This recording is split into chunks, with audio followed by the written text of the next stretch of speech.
Superstars take over in the 250. Kevin Windham is our leader, but his arms are tightening up. His rhythm is starting to go. He's thinking about the guys in back of him. Well, that's about all you can think about when you see him gaining on you. Every week he's got a big lead, and they give him the pit board that they're coming, and here they come once again. And you saw him make a little mistake there right as we come back from the break. And it looks like it is starting to take its toll, and he's starting to look around a little bit, not focus on going straight ahead. Mikel Pichon taking over Chad Pedersen after winning his battle with Robbie Reynard, and Craig Decker now is next to challenge Pedersen from behind. But Damon Huffman is picking up the interval with number 43 Kevin Windham. There you see Damon Huffman just not that far behind, and we will soon have the challenge for the lead.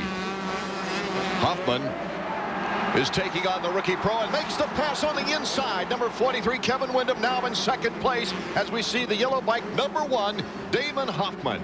My goodness, he's been impressive and dominating this year, no matter if he gets a good start or comes from behind.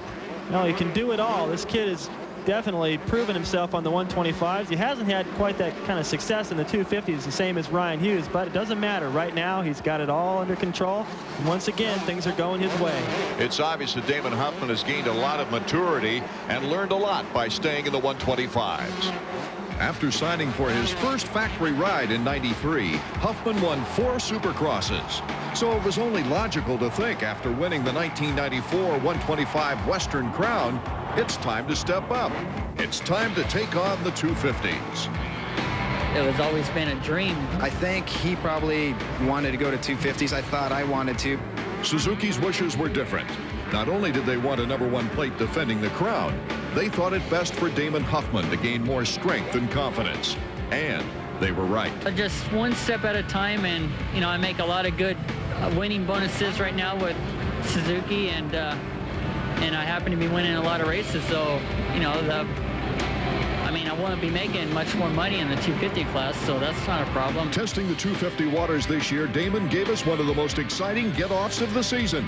But his 125 superiority, 4 wins in 4 races, has him believing in himself and aggressively reaching outside his shy nature. It all started within the Huffman family. He bought a bike for my sister and I to share. It was a JR50, and I remember one morning we woke up and my dad was in the backyard. We had an all-grass backyard, and he had a Mako 400, and he made an oval track in the backyard. Just tore up the grass. My mom went crazy, and we kind of learned I learned in my backyard. And my sister's 3 years older than I am, and she was going to race, but she kind of chickened out. Then my dad threw me out there instead. I was only 5, and it happened to be the World Mini. And back then, the World Mini was huge for Pee Wee riders, and you know, I'm sure I got last or whatever. Now he continually studies the sport's very best. Every week I watch Jeremy in the main events. It's kind of a new style of Supercross riding where you actually don't catch as much air. You stay a lot lower over the jumps, and you try to carry more speed.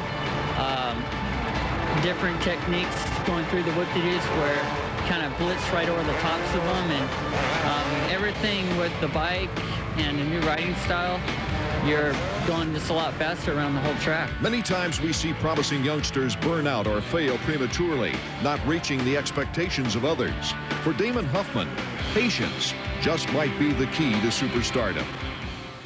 We're back to the Astrodome now as Damon Huffman has the pretty good lead out in front now. Kevin Windham and Ryan Hughes starting to battle it out for second. Number 9, Ryan Hughes, out to show that the West is best. He wants to take on that Eastern rider and get up on the podium in second place. The move inside. And Ryan Hughes, David, has done a nice job. He sure has. He's made a nice move to take over second place. Windham is been pretty much notorious for fading late in the race. In the past, wasn't that difficult, but Hughes was fast in the beginning. He stayed with this guy here, Huffman, and it looked like he was going to make a race of it, but Huffman, so perfect. Hughes, those little mistakes start to add up, and he lost ground, and now it's going to look like his chances for winning this thing are very slim. Huffman with all kinds of time, acknowledging the fans. He wants to win them all this year. And David, I think this is his biggest win of the year, really, as you take a look at his comeback performance. Well, he didn't get that good of a start. He had to earn it, and it's against everybody. Like we mentioned at the top of the show, this is the ones that count. The checkered flag. And you mentioned they weren't taking that finish line jump too big. No cross-ups today. No cross-ups. Hughes, second place. And holding on to third, Kevin Windham. Huffman's dominating performance in the 125 West has given him a 23-point lead over Ryan Hughes, but a good second-place finish for Hughes in this race. In the East, Pichon's fourth keeps him 12 points in front of Windham. Let's go down to Jan. Damon, that was a great ride for you. Congratulations on 5 in a row. I had you as far back as 11th on the start, but you still brought home a victory.